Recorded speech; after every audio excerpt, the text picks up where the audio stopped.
to scene 2, and this scene 2 again takes place in Venice in a street. Okay, in a street of Venice. Last scene was in Belmont. Now this scene is in Venice. Now this scene, you can say, is divided into three sections. The first section is about Lancelot Gobbo. All right, here the spelling is different. You must be having a different spelling. That must be like this, Lancelot, right? So actually, Lancelot is the name. So don't be bothered, but in your exams, you will have to write this spelling only, which is given in your book. Okay, so the first section of the scene is about Lancelot Gobbo, only who is Shylock's servant, and Shylock refers to him in that scene 3 of Act 1, where he says that my house is guarded by an unthrifty knave. He calls him unthrifty knave, worthless servant, okay, who is good for nothing, right? So here in this scene, when we read, enter Lancelot Gobbo, the clown. Why is he called the clown? Because he is a fool. Please understand, a fool in Elizabethan time used to be a kind of person who will make others laugh, but at the same time, he was not foolish. Okay, fool didn't mean that he was foolish. Rather, he used to be such a witty and humorous person that he would always talk out of the box. He would always bring a point which nobody can think about. Okay, so he used to be a very main character among the main characters of Shakespearean plays. So Lancelot Gobbo is a fool, and at the same time, he is a Christian. Now, please understand, being a Christian, he has to serve a Jew, that is Shylock. And at the same time, we know that Shylock is too much greedy about money. Okay, so he doesn't like Shylock at all for many reasons. One and most important reason is that Shylock is a Jew and he doesn't want to serve a Jew. But there are other reasons also that we'll come to know. So in this speech he is giving to himself. You can say it is a kind of soliloquy. What is soliloquy? When a speech which it's not a dialogue, it is a speech, it is a kind of monologue, means where the speaker speaks about what all is going on in his mind, right? So in this speech, he is in a condition of dilemma. He is in a dilemma. What is dilemma? When a person is not able to decide what to do and what not to do. So he is in that kind of dilemma because he is not able to decide whether he should continue serving Shylock or he should leave his services and run away from there. Okay, he is not able to decide. So, see what he says in this speech. He says, certainly, my conscience will serve me to run from this Jew, my master. Certainly, my conscience will serve me. Serve here means permit me. My conscience has to permit me to run from this Jew, my master. He is referring to Shylock here. The fiend is at mine elbow and tempts me. Now, the fiend here means devil. The devil is at mine elbow. So, what he is trying to say that there are two sides of his mind. One is the conscience, another is the devilish side. The devil is at mine elbow and tempts me, saying to me, Gobo, Launcelot Gobo, good Launcelot or good Gobo, or good Launcelot Gobo, use your legs, take the start, and run away. Take the start means make a good start and run away. So here he says that on one hand, my conscience will permit me to run away from this Jew, but on the other hand, I have the devil who is always provoking me to run away from Shylock's services. And he says that make good use of your leg, make a good start, hurry up and run away. My conscience says, but on the other hand, my conscience says, no, take heed. Take heed means take care, Launcelot Gobbo. Take heed, honest Gobbo. Or as aforesaid means as said before, or as said before, honest Launcelot Gobbo, do not run. Scorn running with thy heels. Scorn running, be contemptuous, hate running with thy heels, hate using your legs to run. Okay, you should not run. Well, the most courageous fiend bids me pack. The most courageous fiend means devil bids me, asks me to pack. Pack means begone. Fie, says the fiend.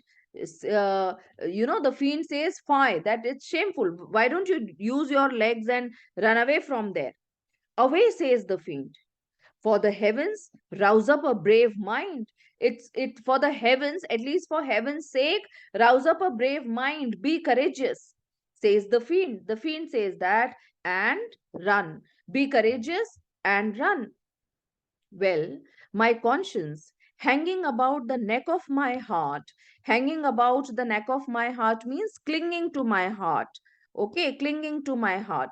While my conscience clinging to my heart, uh, through the neck, like a wife with her arms around the neck, says very wisely to me, my honest friend Launcelot, being an honest man's son, or rather an honest woman's son, for actually, my father did something smack, uh, something grow to, because this is something my father has always followed, that I should be honest.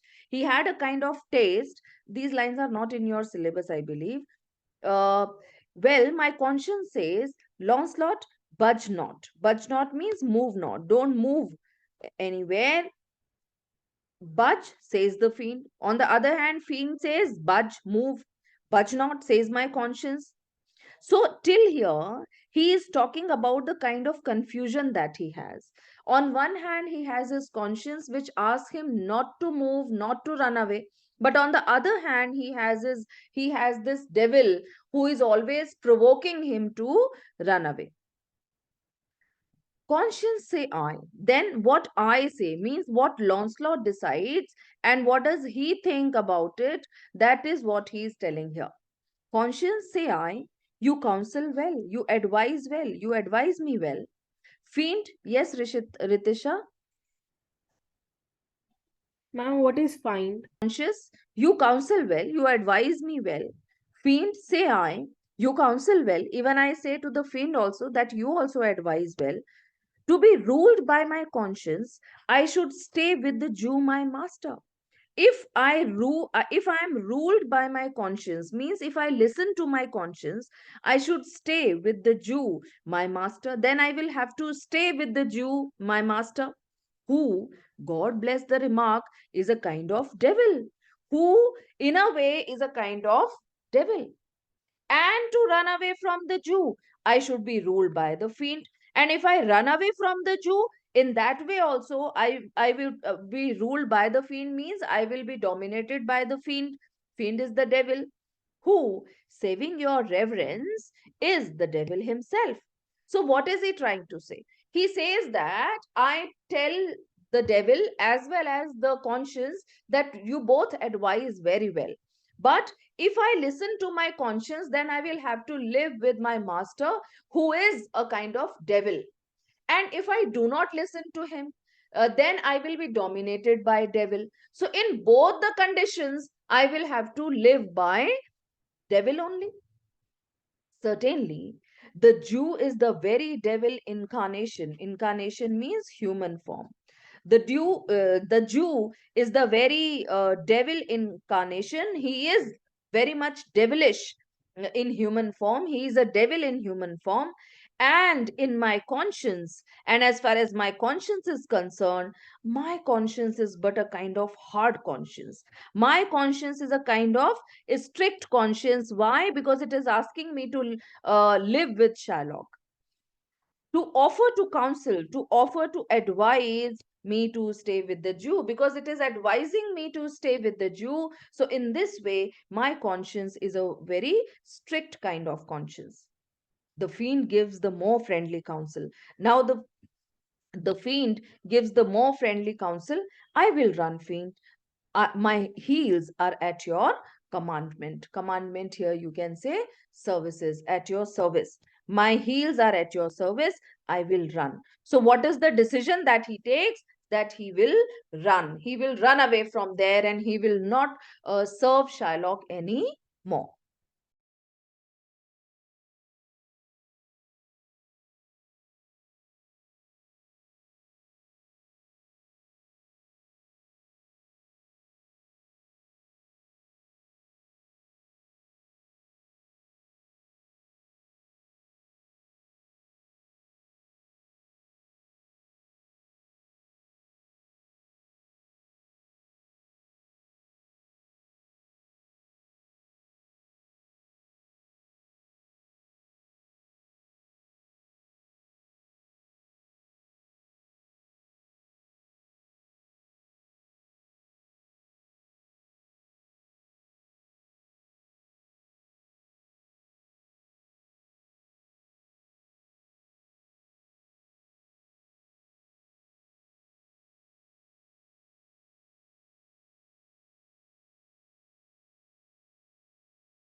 speech of Lancelot. Lancelot says, Father, in means come along or go inside, whatever. I cannot get a service. No. Now, please understand in this speech, here and also in the rest of the speech, Lancelot is joking by saying the opposite of what he means. Right? He will be what all he is saying here, it means that he means the opposite of it. I cannot get a service. I cannot get a service means I have got a service. No. I have never a tongue in my head. Never a tongue in my head means I cannot speak for myself. Okay, I can't speak for myself. So, but actually, what does he mean to say? He means to say that he has spoken for himself. Well, and then studying his palm, he looks at his palm and then he studies his palm and he says, if any man in Italy have a fairer table again is called the palm. You know, the palm, hatheli jisko bolte hain, palm of the hand is called table. So Lancelot is pretending to be a palmist, telling his own fortune by looking at his palm. He says, if any man in Italy have a fairer table, which doth offer to swear upon a book, which offers to swear upon a book means which promise to swear upon a book. Okay, if any hand, if any table means palm can be used to swear upon a book, I shall have good fortune. I shall have good fortune. Now, you know, he is behaving, he is pretending to be a palmist, and he is pretending as if he is telling his own fortune by looking at his palm. So he says, if any man in Italy has a more fortunate palm, which he places on the Bible when he is swearing an oath, you know. So I'm very surprised because I have a good fortune. Right now, I can see that I have a very good fortune. Here is a simple line of life. There is a simple lifeline, a line which passes round the ball of a thumb is called lifeline, you know, in the palmistry. So he is saying that a clearly marked line on his palm is given, denoting that he will have a long life. Here is a small trifle of wives, and at the same time, here is a small trifle. Trifle is unimportant line, unimportant line of wives, right? Here is a small trifle of wives. At the same time, I have a very unimportant line dealing with marriage. Alas, 15 wives is nothing. It is sad. 15 wives is nothing. I've got only 15 wives. 11 widows and 9 maids. Maids are unmarried girls, you know, virgins, you can say. 11 widows and 9 maids is a simple coming in one for man. Is a simple coming in. Simple coming in is actually modest income. It refers to modest income. So, out of those 15, 11 are going to be widows and 9 maids. It is a simple coming, simple, modest income for one man. And then to escape drowning thrice, and then I'll be escaping. Escape here means escape, you know, bachna. To escape drowning thrice, 3 बार मैं डूबने से बचूंगा. And to be in peril of my life, peril means danger, and to be in peril of my life, danger of my life, with the edge of a feather bed. And I will be in danger of my life with the edge of a feather bed. सिर्फ एक पंख के as से मेरी life danger में पड़ जाएगी. Here are simple escapes. You know, here are simple escapes. This way I am, you know, very, what do you call it, marginal escapes I have.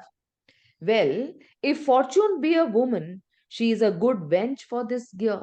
If fortune is a woman, she is a good wench. Wench means lady. She is a good lady for this gear. For this gear means for this purpose.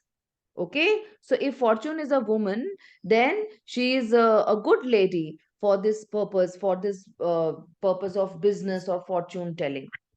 Father, come, I'll take my leave of the Jew in the twinkling. Twinkling means just in a moment. I'll take my leave from the Jew just in a moment. Okay, and then Launcelot and old Gobo exit.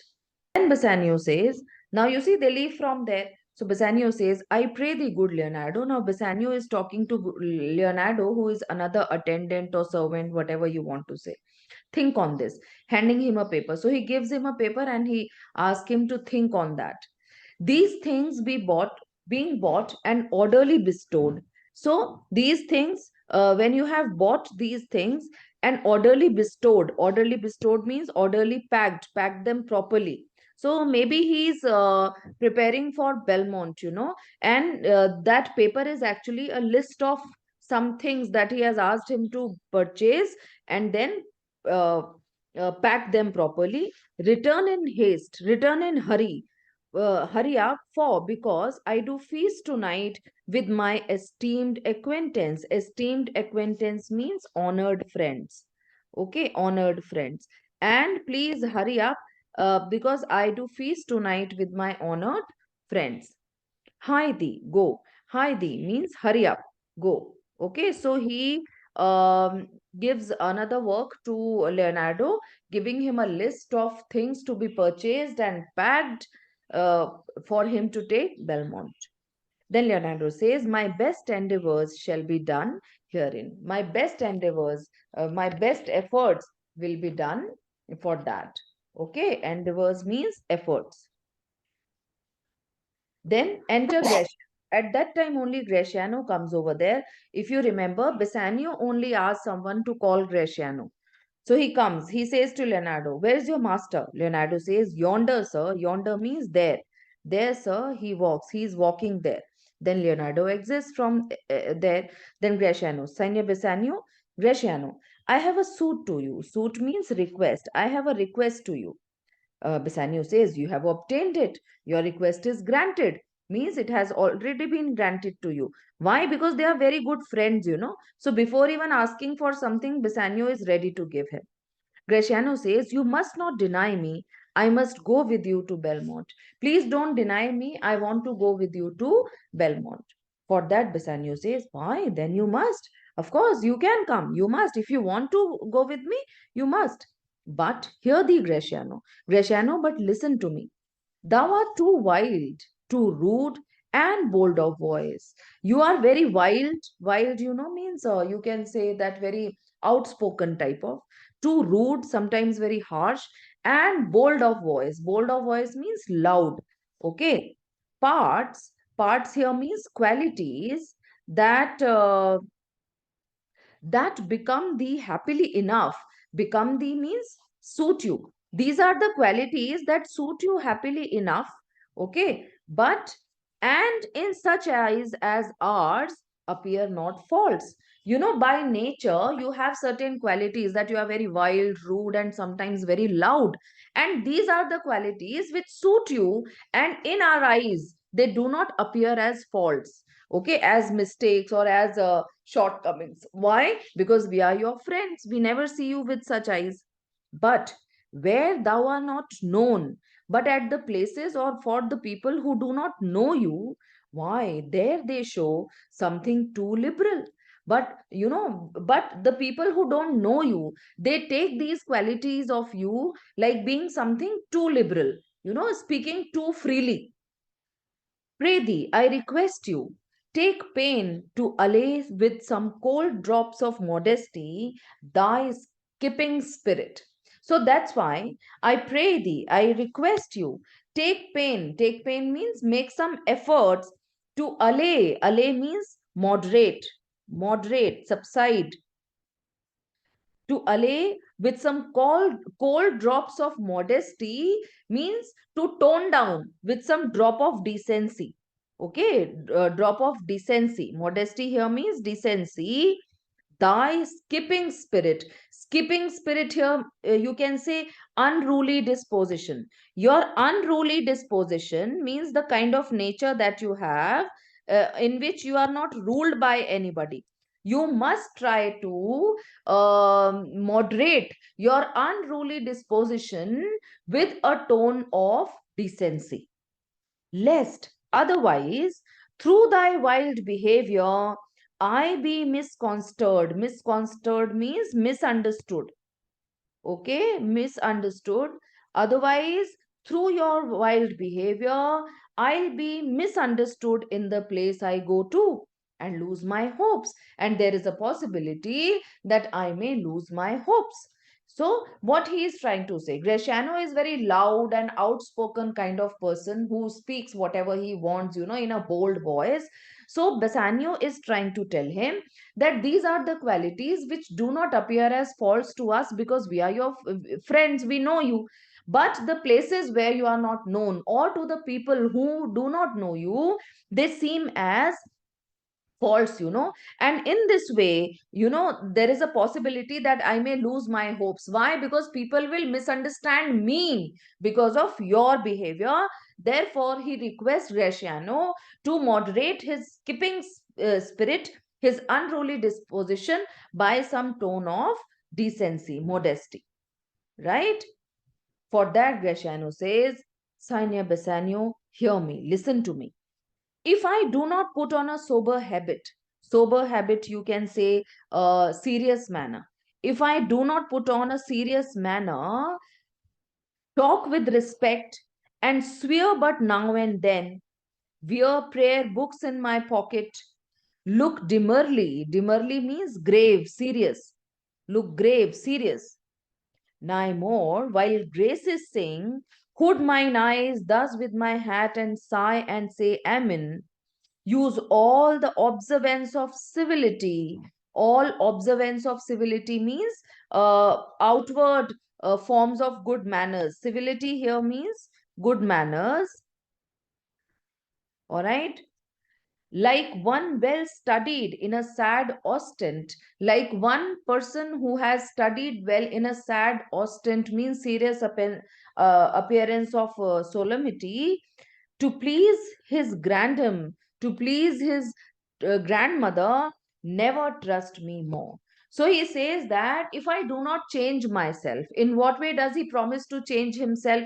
He says that I will put on serious manners, I will talk with respect, I will swear but now and then, I'll wear a prayer book in my pocket, I look very serious, especially when the grace is being said, I'll hood my eyes with my hat, and I will say amen also after every prayer. And in this way, he says, if I do not use all these good manners, like a person who has studied well, well and seriously, to make his grandmother happy, never trust me anymore. Okay, so in a way he is committing Bassanio that he will behave in a very decent manner. Bassanio says, well, we shall see your bearing. Bearing means conduct, your behavior. We'll see your conduct. We'll see your behavior, the way you behave.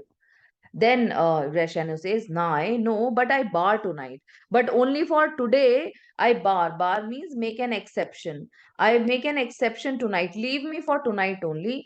You shall not gauge me. Gauge here means judge me. You shall not judge me by what we do tonight. Why? Because that night they were having a kind of festivity, celebration, merrymaking. So he says, please don't judge me tonight, because tonight I am not going to do that. But yes, when I be there at Belmont, I am going to change my behavior and I'll be very decent in my behavior. For that, Bassanio says, no, that were pity. No, that would be a pity if I ask you to have such a behavior tonight. I would entreat you rather. Rather, I would request you. Entreat means request you to put on your boldest suit of mirth. To put on your suit of mirth here, you can say either amusing manner. Mirth is joy, amusing manner, joyful manner, or you can also say like party dress. So put on your boldest suit of mirth, for we have friends that purpose merriment. Merriment means enjoyment, because today we will be there with our friends who want enjoyment. But fare you well, I have some business. But I leave you now because I have got some job to do. Graciano says, and I must to Lorenzo and the rest. Even I must go to Lorenzo and the rest of the people.